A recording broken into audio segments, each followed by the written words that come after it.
Deux affaires sont au menu de cette émission.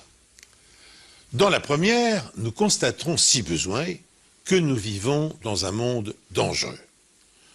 Au cours de ces dernières décennies, des milliers d'innocents ont été fauchés par la violence aveugle à travers le monde. Terroristes, activistes, bandes organisées ou psychopathes ont semé mort et destruction en utilisant des engins explosifs de leur fabrication. L'histoire que je vais vous raconter maintenant allonge tristement cette longue liste de drames. Oakwood, dans l'Illinois, est une petite ville de moins de 1000 habitants, paisible et sans histoire. À l'intérieur de l'église méthodiste locale, des bénévoles préparent la fête de Noël. Dehors, quelque chose attire l'attention de Brian Plower.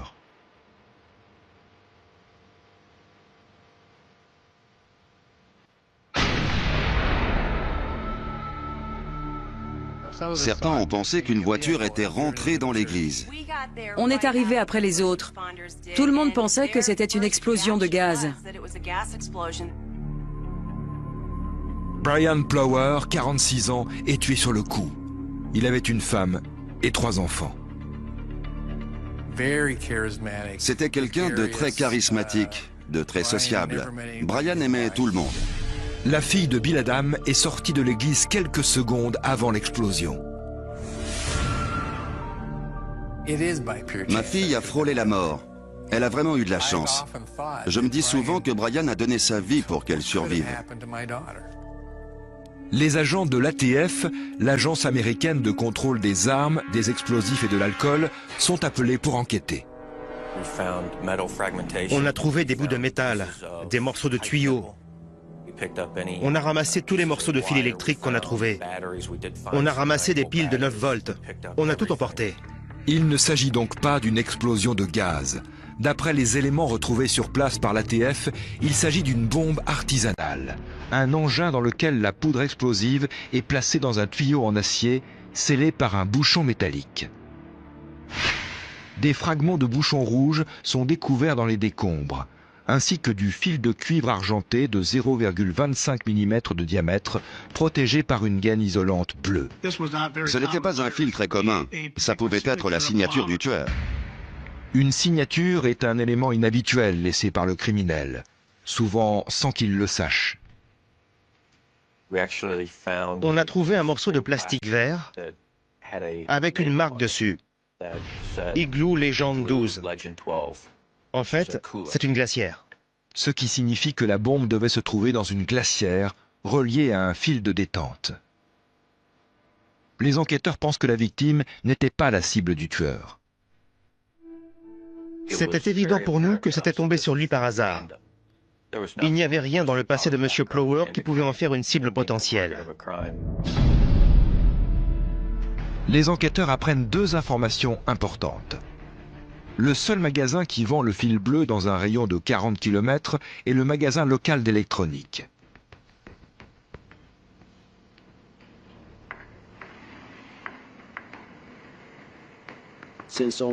Puisqu'un seul magasin vendait ce fil, s'ils tenaient un registre de leurs transactions, ça pouvait nous mettre sur une piste. Il n'y a également qu'un seul magasin qui vend ce type de glacière. Nous avons appris que ce modèle était uniquement vendu chez Walmart, ce qui nous a permis de concentrer nos recherches sur les supermarchés qui la distribuaient. Un informateur anonyme fournit aux enquêteurs un autre indice. 2 élèves du lycée d'Oakwood pourraient être impliqués dans l'explosion. L'un des 2 avait déjà commis des délits, dont un incendie criminel. L'un des lycéens avait été vu en possession d'un cahier, avec écrit sur la couverture « Bombe artisanale, mode d'emploi ». Il s'agit de Jimmy Morris, 18 ans, et de Phil Ryan, 16 ans. Ils n'ont pas d'alibi pour l'heure de l'explosion. Au début, ils ont dit qu'ils passaient devant en voiture quand l'explosion s'est produite. Après, ils ont raconté qu'ils étaient là quelques minutes avant et qu'ils avaient vu Brian Plower juste avant l'explosion. Sur une série de photographies, Les employés de la petite boutique d'électronique identifient Jimmy Morris. Il est bienvenu au magasin, mais il ne se rappelle pas ce qu'il a acheté. Toutes les informations qu'on a obtenues en menant notre enquête ont montré que les adolescents pouvaient être impliqués dans cette affaire. Les enquêteurs apprennent aussi que les suspects jouent régulièrement à Donjons et Dragons, un jeu de rôle d'heroic fantasy qui compte plus de 20 millions d'adeptes dans le monde.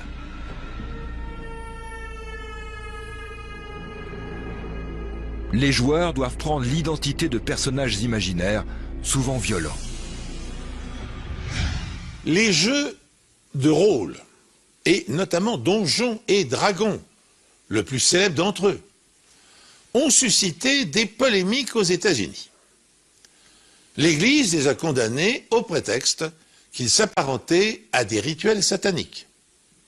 Et en 1982, après le suicide de son fils, qu'elle avait attribué à sa pratique compulsive de ce genre de jeu, Patricia Pauling créa une association afin qu'il soit retiré du marché.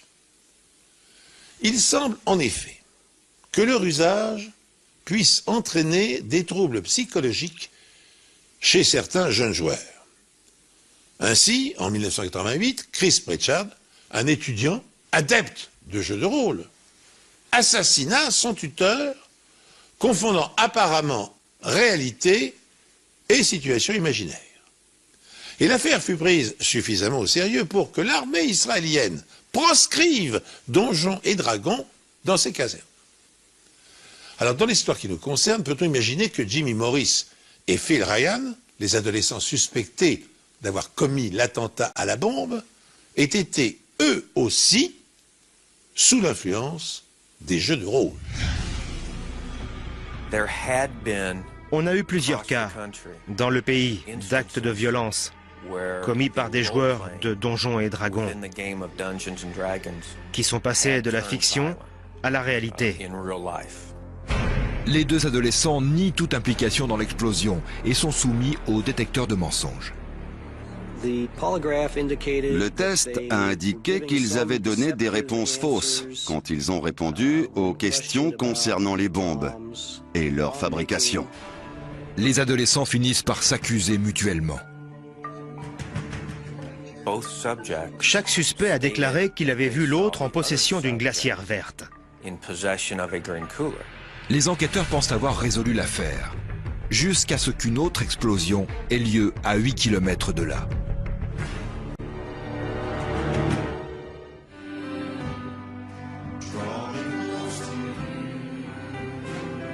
L'église pentecôtiste de Danville, dans l'Illinois, est située à 8 km de l'endroit où a eu lieu la première explosion.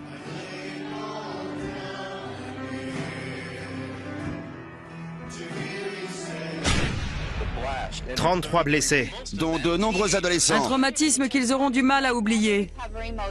Cette deuxième explosion est beaucoup plus puissante que la première. Quand on est arrivé sur les lieux, on a été choqués.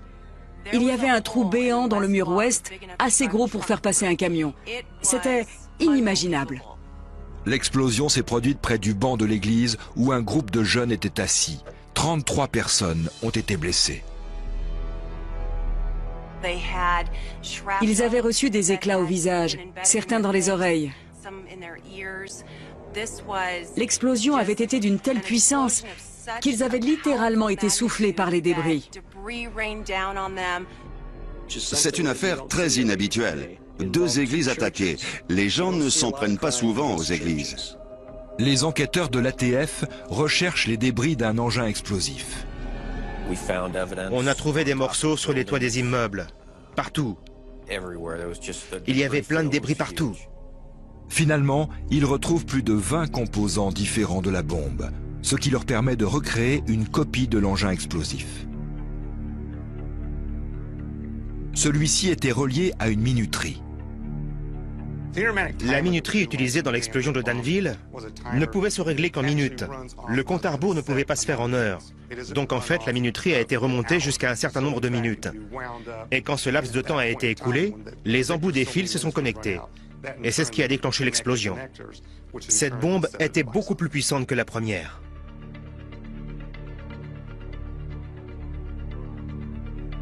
Il y avait beaucoup de différences entre les deux affaires, ce qui nous laissait deux alternatives. Soit on avait affaire à un poseur qui faisait des essais et fabriquait des engins de plus en plus puissants, soit on avait affaire à deux poseurs de bombes différents. Pour en avoir le cœur net, les experts scientifiques examinent le fil électrique utilisé pour fabriquer la deuxième bombe.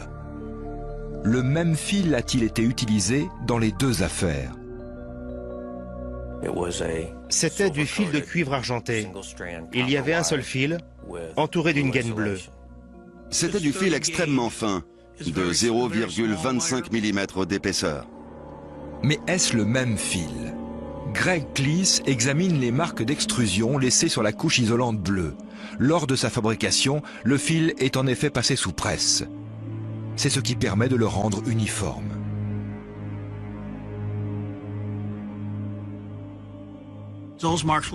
Les presses incrustent des marques identiques sur plusieurs mètres de fil à la suite.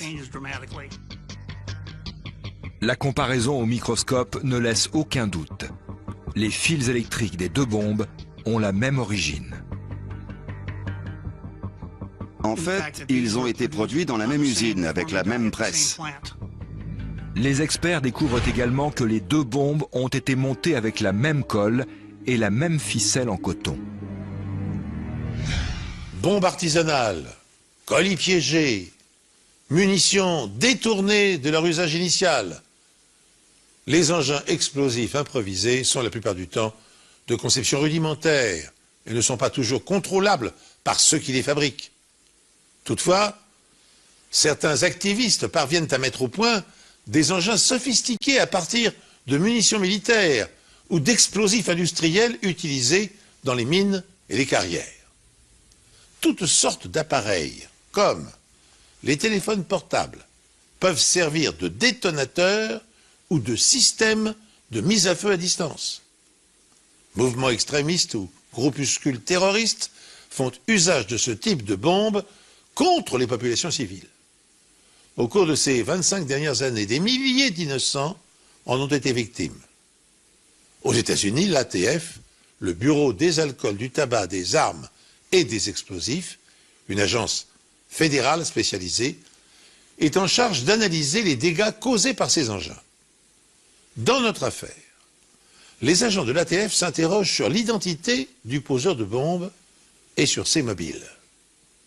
Alors voyons, s'agit-il d'un terroriste confessionnel, puisque deux églises chrétiennes ont été visées? Ou bien est-ce l'œuvre d'un déséquilibré cherchant à assouvir une vengeance personnelle? Quoi qu'il en soit, les indices recueillis sur les lieux des explosions permettent d'échafauder une toute première hypothèse.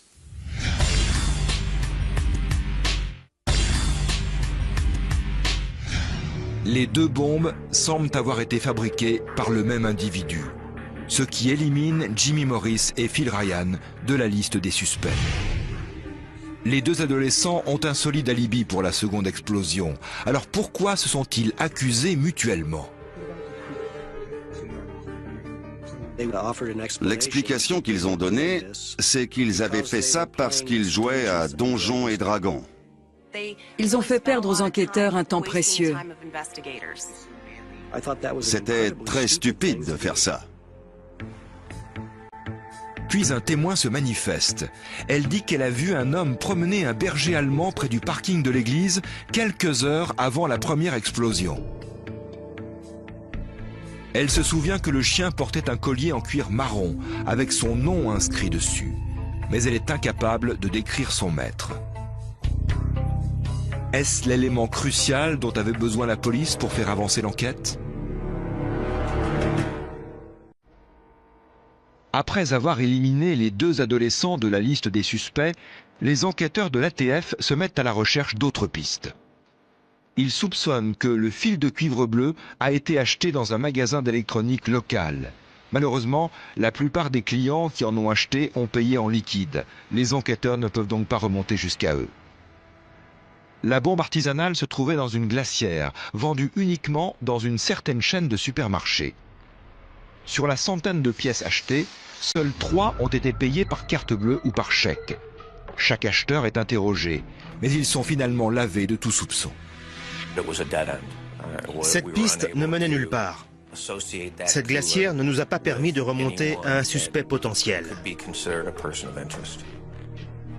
Le tuyau qui contenait la poudre est un produit très commun que l'on peut se procurer n'importe où.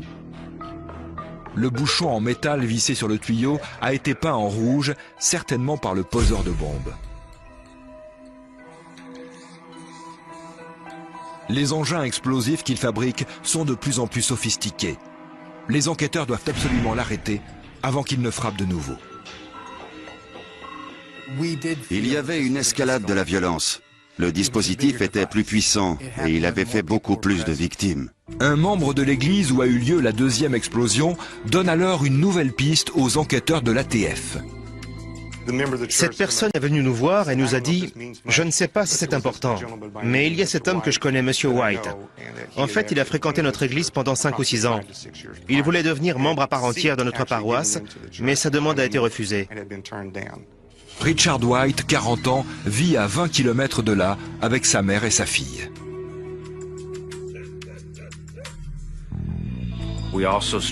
On a interrogé toutes les personnes qui le connaissaient de près ou de loin. Ses amis, sa famille, tout le monde. Plusieurs voisins de Richard Dean White nous ont dit qu'il fallait pas trop le chercher. L'enquête sur sa vie personnelle révèle un passé plutôt trouble. Richard White a abandonné le lycée pour entrer dans l'armée. Mais il a été remercié 6 semaines plus tard. Ensuite, il a fait 4 séjours en hôpital psychiatrique où il a été diagnostiqué schizophrène. Je pense qu'il était très perturbé. Une fois, il a découpé le plancher de sa salle de bain parce qu'il pensait qu'il y avait des démons en dessous. Finalement, Richard White se marie et décroche un travail chez un constructeur automobile. Mais son mariage prend fin au bout de 6 mois et il se fait licencier en 1987. Il a eu beaucoup de mal à se réintégrer dans la communauté. Il avait perdu son travail. Il n'arrivait pas à garder une relation stable avec ses amis. Et il a été obligé de retourner vivre chez sa mère. Richard White est-il l'auteur des 2 attentats dont le second a blessé, je le rappelle, 33 personnes? Il a été diagnostiqué schizophrène et a effectué à ce titre plusieurs séjours dans des établissements spécialisés. Rappelons que cette terrible maladie se manifeste par différents symptômes. Confusion mentale, hallucinations visuelles ou auditives, dépression et saute d'humeur. Si la plupart des personnes atteintes de schizophrénie ne sont pas violentes, elles peuvent le devenir si elles consomment des substances narcotiques ou si des symptômes paranoïdes ou psychotiques viennent s'ajouter à leur déficience. Le passé psychiatrique de Richard White explique-t-il qu'il n'ait pas été admis au sein de l'église de Danville? Il fallait que tous les membres du bureau soient d'accord. Et certaines des rumeurs qui circulaient sur lui ont fait qu'il ne correspondait pas au profil des personnes qu'on recherchait à l'époque. Les enquêteurs apprennent que l'ex-femme de Richard White est membre de l'église d'Oakwood, cible de la première explosion. Ça donnait l'impression qu'il avait essayé de s'en prendre à elle et qu'il voulait être là au moment de l'explosion. Mais bon, ce n'est qu'une supposition. Je n'en sais rien du tout. Avant même que les enquêteurs n'aient le temps d'interroger Richard White, une nouvelle explosion se produit 4 jours après le deuxième attentat. Cette fois-ci, dans un quartier résidentiel situé à quelques kilomètres. Bombe numéro 3. Qu'est-ce qu'on allait faire? Après 2 explosions et 5 mois d'enquête, l'ATF tient enfin un suspect. Il s'agit de Richard White, un homme qui a des problèmes psychiatriques.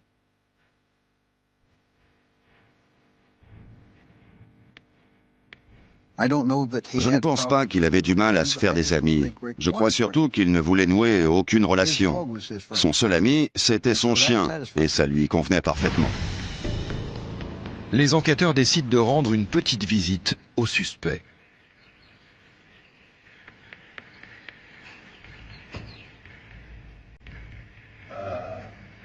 Dis-leur que je suis dans le garage. D'accord. Ils demandent à la mère de Richard White s'ils peuvent lui parler. Richard est là? On doit lui parler. C'est à quel sujet? Nous menons une enquête. Les enquêteurs découvrent les restes du garage derrière la maison. Je voyais de la vapeur, de la fumée. En fait, l'explosion a soufflé les murs du garage, ce qui fait qu'on voyait tout à l'intérieur. Et il y avait un corps allongé à côté du cadavre d'un chien, un gros chien. La victime a été décapitée. Son permis de conduire se trouve sur l'établi du garage. Il s'agit de Richard White. On ne savait pas si c'était une victime ou un suspect. Les enquêteurs de l'ATF obtiennent une réponse en explorant les décombres. On a retrouvé les pièces d'une bombe qui était en train d'être assemblée. Des outils, des fils électriques, bref, tout ce qu'il fallait pour fabriquer une bombe artisanale. Mais tout laissait à penser qu'il avait préféré se suicider pour éviter de répondre aux questions de la police. Un berger allemand gît près du corps de Richard White, ce qui correspond à la description qu'avait faite un témoin au début de l'enquête. Il serrait la bombe contre lui d'un côté, et de l'autre, il serrait contre lui son seul ami sur cette terre. Il avait le bras autour de son chien. Dans le garage, les enquêteurs retrouvent aussi du fil bleu électrique, le même que celui qui a été utilisé pour les 2 premières bombes.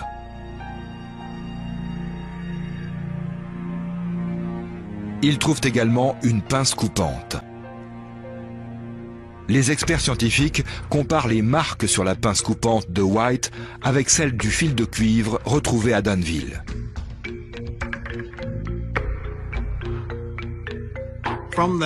Cette comparaison m'a permis de conclure que la pince découverte dans le garage de Richard White était celle qui avait coupé le fil utilisé pour fabriquer la bombe de Danville. Ce qui prouve que Richard White était bien le poseur de bombes. Il y avait un endroit dans le garage qui avait été passé à la bombe rouge. Et sur cette surface, on distinguait très bien des marques de forme ronde. C'était très important, parce qu'on savait que l'engin explosif qui avait tué Brian Palmer avait des bouchons métalliques peints de cette couleur. Des bouchons qui avaient été peints en rouge.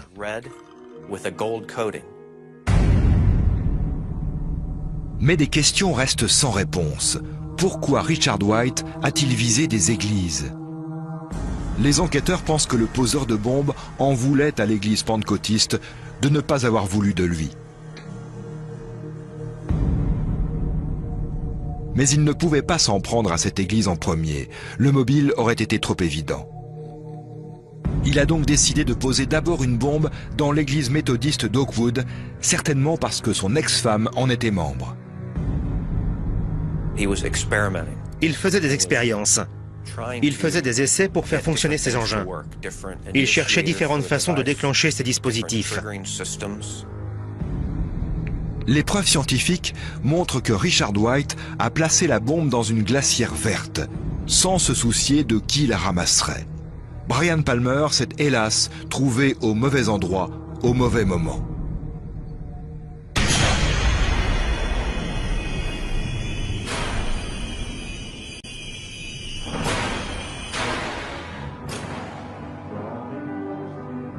À l'église de Danville, Richard White a utilisé une bombe plus puissante, puisqu'il s'agissait de sa véritable cible. Il a placé la bombe au-dessus d'un climatiseur extérieur. Elle était dotée d'une minuterie réglée pour la faire exploser durant l'office du dimanche. « 33 personnes ont été blessées dans l'explosion. Tout le monde était sous le choc. On n'arrivait pas à croire que personne n'ait été tué. En octobre 1998, un grand jury conclut que Richard White a fabriqué les 2 bombes et assassiné Brian Palmer. Les preuves scientifiques ne laissent aucun doute sur sa culpabilité. L'enquête n'a pas débouché sur des poursuites judiciaires, mais elle a permis de refermer le dossier pour les familles des victimes. C'est Richard White le coupable, on le sait. Mais ça ne nous explique pas vraiment pourquoi il a fait ça. Sincèrement, ça n'apaise pas vraiment notre douleur. La douleur est toujours présente, la colère aussi. On a encore beaucoup de peine et beaucoup de chagrin. Et ça ne s'arrêtera jamais. Quand il y a une explosion, les gens pensent que les preuves disparaissent. En fait, le souffle de l'explosion éparpille les preuves. Elles sont plus difficiles pour nous à trouver. Mais au final, on y arrive quand même. Richard White a-t-il choisi de mettre volontairement fin à ses jours ou a-t-il été victime de son engin explosif? Il a emporté son secret dans la tombe. Les enquêteurs supputent qu'il a posé la première bombe pour se venger de son ex-épouse paroissienne de l'église méthodiste, et la seconde en réaction au refus de la congrégation pentecôtiste de l'admettre au sein de sa communauté. Comme nous l'avons vu au cours de cette enquête, après un attentat à l'explosif, les experts trient méticuleusement les débris afin de recueillir le moindre indice. Mécanisme d'amorçage, circuit électronique, bout de fil, pièces d'horlogerie ou de détonateur. L'origine et la traçabilité de ces fragments permettent parfois de remonter la piste de l'approvisionnement des explosifs pouvant être militaires, industriels ou artisanaux. Je me souviens que dans le cadre du sabotage du jumbo jet de la compagnie Pan Am, qui en sautant puis en s'écrasant sur le village de Lockerbie en 1988 avait causé la mort de 270 personnes, un agent spécial du FBI était parvenu à remonter la filière libyenne. Il avait en effet trouvé sur la zone du crash un minuscule fragment qui faisait partie du circuit intégré d'un détonateur. Cet indice l'avait conduit au fabricant suisse, puis à la société Écran qui en avait fait l'acquisition, et enfin au terroriste qui l'avait placé dans la bombe. Le crime parfait est-il possible? Je suppose que les meurtriers en rêvent, et qu'avant de passer à l'acte, ils imaginent avoir pris suffisamment de précautions pour déjouer l'enquête policière et parvenir à leur fin sans avoir de compte à rendre à la justice. Dans son célèbre film L'Inconnu du Nord Express, Alfred Hitchcock a relaté le stratagème d'un double crime qui se voulait parfait.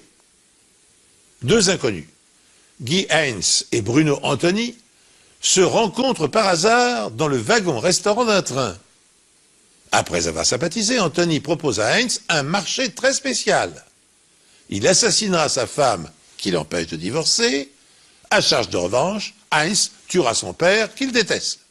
De cette façon, l'un et l'autre parviendront à se débarrasser de leurs gêneurs respectifs sans prendre le moindre risque. En effet, comment la police pourra-t-elle établir le lien qui associe, par crime interposé, de parfaits inconnus? Ce plan machiavélique échouera de justesse, et les complices improvisés termineront leur jour derrière les barreaux. À ma connaissance, l'affaire que je vais vous raconter maintenant n'a pas encore inspiré deux scénaristes. Pourtant, elle pourrait figurer dans une anthologie des crimes presque parfaits. L'automne est synonyme de football à l'université de Floride. C'est aussi la rentrée pour des milliers d'étudiants. Michelle Herndon, 24 ans, entre en dernière année. Une fois son diplôme en poche, elle espère se consacrer au bénévolat. Elle voulait rejoindre les corps de la paix. Elle avait une très longue liste de rêves et de projets à réaliser. Pour payer ses études, Michelle travaille comme coach sportif. Entre les cours et son travail, Michelle mène une vie parfaitement réglée. Mais un jour, peu avant Thanksgiving, elle ne se rend ni en cours, ni à son travail. Ça ne lui ressemblait pas de ne pas répondre au téléphone et de ne pas aller au travail. Ils ont compris tout de suite qu'il y avait un problème. Le fiancé de Michelle, Jason Doyle, qui vit à 650 km de là, à Miami, prend directement sa voiture pour se rendre chez elle. Quand il est arrivé, tout était fermé. Les portes et les fenêtres étaient fermées et les lumières de dehors étaient encore allumées, comme si on ne les avait pas éteintes depuis la veille. Son chien était à l'intérieur et la télévision était allumée. À travers une fente du store, Jason a aperçu ce qui s'avérera plus tard être le pied de Michelle. Lorsque la police arrive sur les lieux, elle découvre le corps de Michelle dans sa chambre, couché sur le ventre. Tout indique qu'elle est morte depuis plusieurs heures. Elle était dans une position plutôt inhabituelle, avec le bras gauche replié sous son corps. À première vue, le corps ne présente aucun trauma. Pas d'ecchymose, pas de plaie, ni de traces de sang. Rien ne nous permettait de déterminer la cause du décès. Pour le médecin légiste, la position de Michelle n'est pas naturelle. Lorsqu'une personne est malade et sur le point de mourir, elle a généralement tendance à se mettre sur le côté ou sur le dos. Donc, c'était plutôt étrange qu'elle soit sur le ventre, surtout avec le visage contre quelque chose. On ne retrouve aucune autre empreinte digitale dans l'appartement, ni aucune trace d'effraction. Et aucun objet de valeur n'a disparu. Sa caméra, sa télé, sa radio, ses bijoux, tout était là. Rien n'indique non plus qu'il s'agisse d'un suicide. Si on avait eu affaire à un suicide, on aurait retrouvé des tubes de comprimés quelque part et, comme c'est souvent le cas, une lettre. Là, il n'y avait rien du tout. N'importe qui aurait pensé qu'il s'agissait d'un suicide ou d'une overdose, mais pas ceux qui la connaissaient. Une bouteille de bière à demi entamée est retrouvée près du cadavre de Michelle. Mais il n'y a que ses empreintes dessus. Rien n'indiquait qu'elle était saoule après avoir bu cette bière. Il y en avait d'autres dans le réfrigérateur, donc selon toute vraisemblance, elle n'était pas ivre au moment de sa mort. Dans l'hypothèse d'un meurtre, on a voulu savoir s'il y avait quelque chose à l'intérieur de cette bouteille, une substance versée dans la bouteille de bière qui aurait pu causer sa mort. Aucune substance suspecte n'est retrouvée dans la bouteille. C'était incompréhensible. Comment une jeune femme de 24 ans, en pleine santé, comme elle, avait-elle pu mourir? Difficile d'imaginer qu'elle était morte de cause naturelle. Lorsqu'ils examinent un cadavre, les médecins légistes n'ont généralement aucun mal à déterminer la cause du décès. Mais le cas de Michelle Herndon est différent. À la fin de l'autopsie, je n'avais vraiment aucune idée. Je n'avais absolument rien trouvé. Absolument rien d'anormal. Retrouver un cadavre sans avoir la moindre idée de la cause du décès, surtout quand il s'agit d'une personne aussi jeune, c'est quelque chose d'extrêmement rare. Les médecins légistes estiment qu'elle est morte environ 24 heures avant d'être découverte.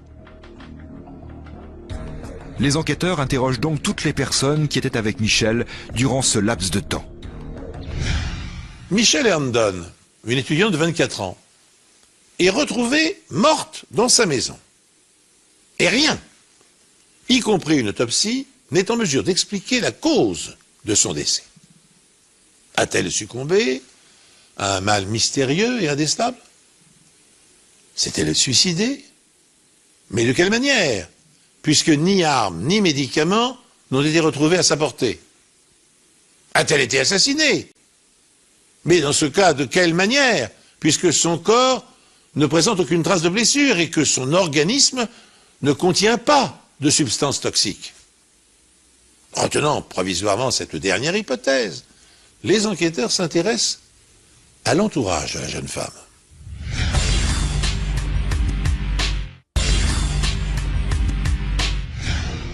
Ils vérifient également les alibis de tous ses proches, y compris celui de son fiancé. Jason, blanc comme neige, il avait un alibi solide. Il était au travail et il a vite été écarté de la liste des éventuels suspects. C'est alors que le médecin remarque quelque chose sur le bras gauche de Michelle, une minuscule marque, plus petite que la plupart des piqûres d'aiguille. Il fallait trouver une explication à cette trace de piqûre. Il devait y avoir une explication logique. Par exemple, elle avait peut-être fait une prise de sang pour un examen. Mais le médecin qui suivait Michelle déclare qu'elle n'a fait aucune prise de sang avant son décès, ni reçu aucune injection.